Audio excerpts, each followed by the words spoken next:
Baga nagaan gara boruufan software solution'itti dhuftanii har'a wantoonni waliin ilaallu inni gurguddaanii wantoota sadii waliin ilaallaa akka presenteeshiniitti waliin ilaallaa jechuudha. Gara biraa immoo wantoonni waliin ilaallu maalinni akkasuma paartii 2 isaatti implementation isaa waliin ilaalaa deemna.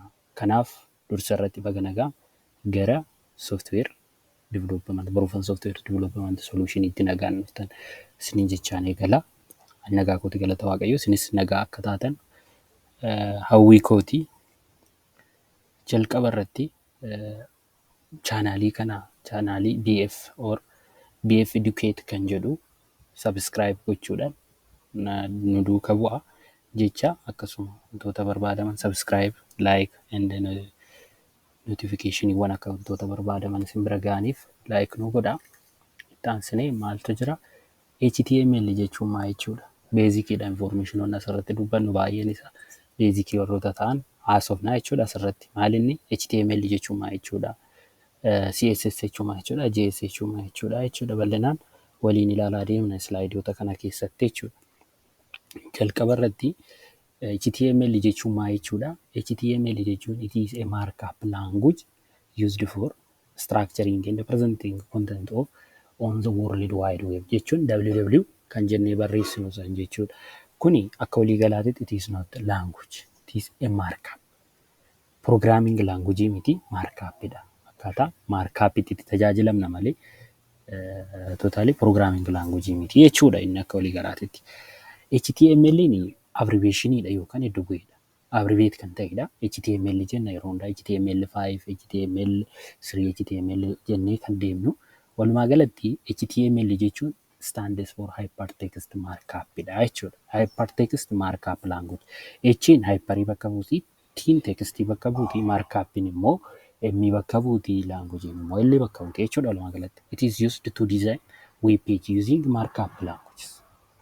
Kana jechuun koodii yoo barreessinu yeroo kamuu HTML dirqama jechuudha. Web page hojjenna taanaan koodiin dirqama nu barbaachisa. HTML fi XML dirqama jechuudha. Akkasuma immoo HTML is a combination of hypertext and markup languages jechuudha. Hypertext defines the link between the web pages. Hypertext jechuun the link between web pages an jira nutti argisiisudha jechuudha. Structurein isaa structure of HTML. Jalqaba irratti HTML yeroo kamuu HTML keessatti HTML start ta'a jechuudha. Taagiiwwan jiran HTML irratti start ta'u achumaan immoo HTML keessatti taagii keessa headiin jira, taayitiliin jira. Headiin akkam baname cufamuu qaba yeroo baay'ee jechuudha. Taagiiwwan banamanii cufamuun dirqama ta'antu jira, kan dirqaman ta'anis jiru jechuudha. Fakkeenyaaf image yoo jennu image jennee cufuun barbaachisu structure'iiwwan jiran kana fakkaatu jechuudha. HTML jennee HTML keessa maaltu jira? Headii jira. Headii keessa immoo taayitilii jira. Headii kana keessatti source'iiwwan bootstrap'iiwwan CSS custom CSS barbaannu as keessa galchinaa jechuudha. Inni biraa body kan jedhu jira. Body keessa immoo maaltu jira? Body jechuun akkuma xalayaa tokko barreessinu maal qabaa? Seensa qabaa. Hoggaa xalayaa barreessinu jechuudha. Xalayaa tokko barreessinu qaamota gurguddoo xalayaan qabu 3 qaba. Seensa qabaa jechuun seensa jechuun baniinsa qabaa, qaama qabaa, cufiinsa qabaa jechuudha. Kunis akkasuma mata dureen jira, qaamni jira, cufiinsi jira jechuudha. Walumaa galatti footer jechuudha cufiinsa akka walii galaatitti. Structurein isaa kana fakkaata akka walii galaatitti. Itti aansinee history of HTML kana ilaaluu dandeessu. HTMLin eessaa ka'ee har'a HTML 5.2 irra ga'e bara 2017 jechuudha. Bara 2017tti kan jiru history'wwan kun kana nutti argisiisu jechuudha.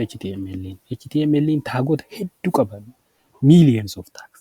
Isaan kan walitti qindaa'anii linkiiwwan linkiiwwan web page'ota jidduu jiran kan nutti argisiisan jechuudha. HTML hyper markup kun kan nutti argisiisan informationota kana walitti qabanii jiraatu hundi isaanii. The following section contains complete list of standard tags belongs to the latest HTML5 XML 1.1 specific.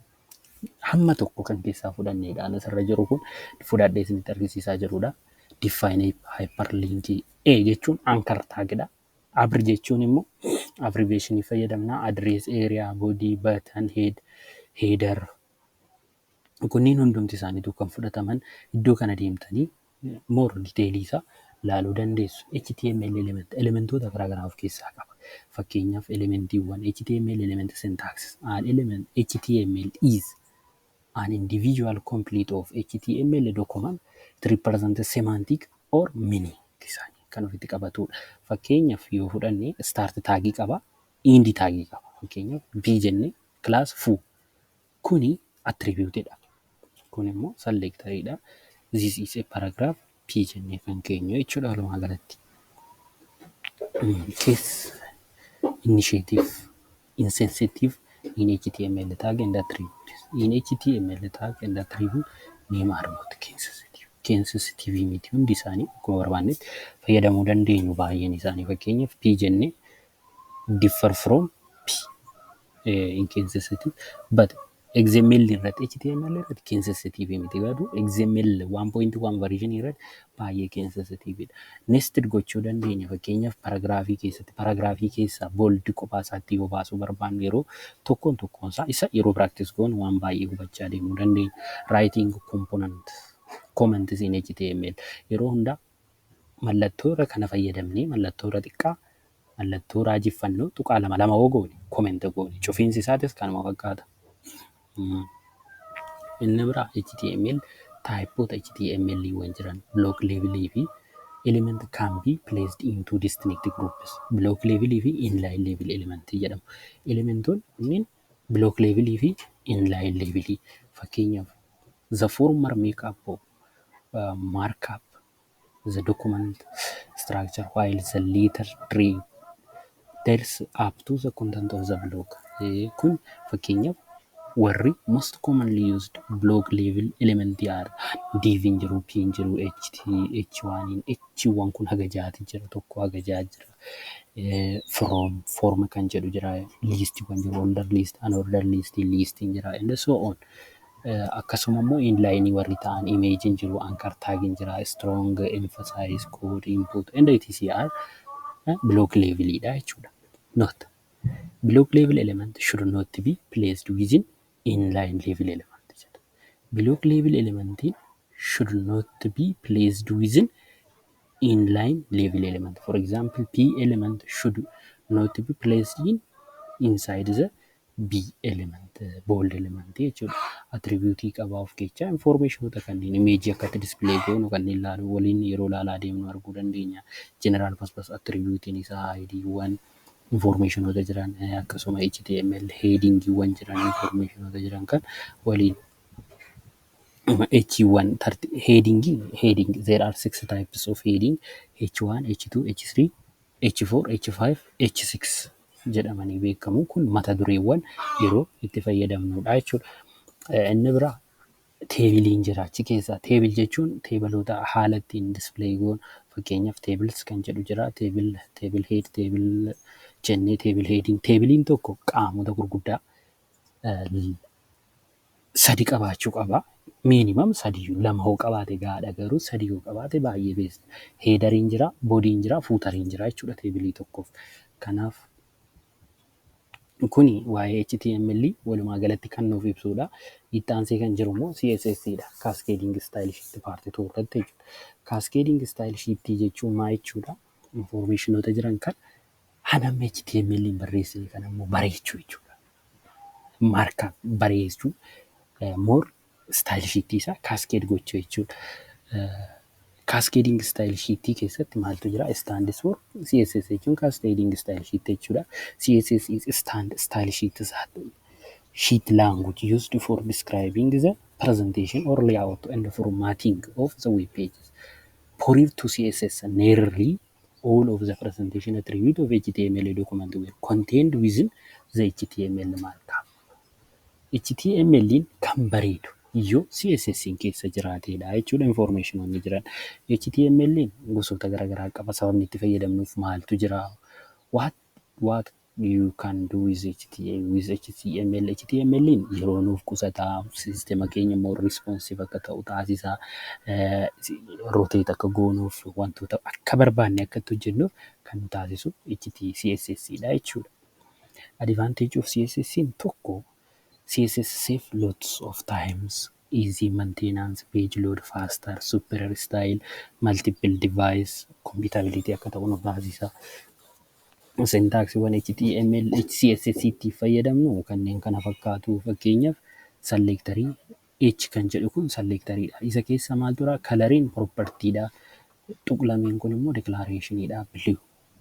H kanaaf colorii blue kennii text align center jennee kan keenyudha jechuudha. Informationoota jiran kun key sensitive CSS property names and many value are not key sensitive but yeroo tokko key sensitiveidha CSS iddoowwan tokko key sensitiveidha. CSS selector what is selector? Selectoriin gosa sadiitu jira. Inline selector, block level selector fi ID selector, class selector fi inline selector jennee gargaratti qoqqooduu dandeenya. CSS selector partner match element web pages. The style rules associated with selector will be applied to the element match the parent jechuun waan isaan wal fakkaatu qofa irratti hojjechaa deemu jechuudha selectoroonni. Fakkeenyaaf ID jedhee hoon kenneef ID formoon jedhee kenneef formi kan jettu qofa irratti yeroo nan kool godhu hojjeta jechuudha. Kana jechuun descriptioniin kun universal selectoriin jira. Akka waliigalaatti yeroo star formidhaaf fayyadamu type of selector, element type selection, ID type selection and class selector jechuudha. Type of selectoriin CSS attribute selector, element selector, CSS selector, ID selector fi class selector jennee iddoowwan garaagaraa kanatti qooduu dandeenya. Haalatti fayyadamoota isaanii practice gochaa wantoota waliin ilaalaa deemnudha. Class selectoriin jira. Class selector irratti dootii fayyadamna. ID selector irratti immoo mallattoo hashii kana fayyadamna jechuudha. Mallattoo kana fayyadamaa deemna ID selector irratti. Kanneen yeroo practice goonu waan baay'ee wajjin asii deemuu dandeenya. Descendant selectoriin jira. Selectorii keessa selectorii descendant ta'aa deema. Fakkeenyaaf yeroo meenuu hojjennu meenuun drop down yoo goonu informationoota garaagaraa argachaa deemna. Content of selector jechuun child selector, adjacent sublinking selector, general sublinking selector, grouping selector jennee selectoroota hedduudha. Garuu waan yeroo dhiyootti wanti yeroo xiqqaatti dhumuudha. Akkas innumtuu tutorialii ji'a 2-3 fudhachuu danda'udha CSS'n. Kanaaf ammaaf saampilii wantoota dubbatamu qabu tokko dubbannee bira dabarra. Inni biraa JavaScript tutorial. JavaScript is a more powerful languageidha. Inni JavaScriptiin jechuudha. JavaScriptiin wanti xiqqaan dubbannee kan keessaa baanu miti. Baay'ee gurguddaadha. Kanaaf inni tutorialii isa gara itti ammaaf garuu saampilii isaa dubbannee dabarraa jechuudha. JavaScript is the most powerful and widely used client-side scripting language. Client-side scripting refers to script that running using your web page browsers. Inni kan invented ta'ee JavaScript was originally developed as a live script by Netscape in the mid-1990s. Har'a garuu JavaScriptiin baay'ee more powerful ta'ee languagii baay'ee filatamaa ta'edha jechuudha. Fakkeenyaaf Node.js jira, React jira, akkasuma kunniin hundi isaanii JavaScriptidha warroota fayyadamnudha jechuudha. Baay'een isaanii wal fakkaatanidha. Fakkeenyaaf advantage adding JavaScript to your web page by using script tagdhaan HTML keessatti itti fayyadamnaa jechuudha. Waan baay'ee itti fayyadamna. More JavaScriptidhaaf tutorialii of danda'e bal'aasaa wantoota waliin ilaallutu jira jechuudha. You can embed JavaScript code directly within your web pages by placing it between script and script. Start tag and end tag qabaachuu qaba JavaScriptiin. Maaliif yoo isa fayyadamuu baanne wantoonni jiran argachuu baay'uu dandeenya jechuudha. Maaliif daataawwan jiran san syntaxiin isaa var(x) haalattiin variable declare goonu fakkeenyaaf var (x) 5 y sum of x plus y then document.write sum hojjenne meeqa nuu baasaa 15 nuu baasaa jechuudha. Case sensitive in JavaScript. JavaScript is more case sensitive. Baay'ee case sensitiveidha. Maaliif akkuma Javaan fayyadamnu case sensitiveidha. Inni biraa immoo selectoroota garaagaraa qaba. Fakkeenyaaf ID selection jira, class selection jira jechuudha. Fakkeenyaaf get element by ID jennu jira. by div kan jennu jira jechuudha. Informationoota jiran kun informationoota JavaScript keessatti itti fayyadamnudha. Daatawwan script variable declaration JavaScript variable. What is variable? Variable jechuun variable are fundamental to all programming language. Variable are used to store data like string of text and number. Variable jechuun waan daataa wayii irratti qaban jechuudha. Jijjiiramaa kan deemu jechuudha. Walumaa galatti daataa wayii tekstii yookaan informationoota wayii kan irratti qabannu variable jennaan.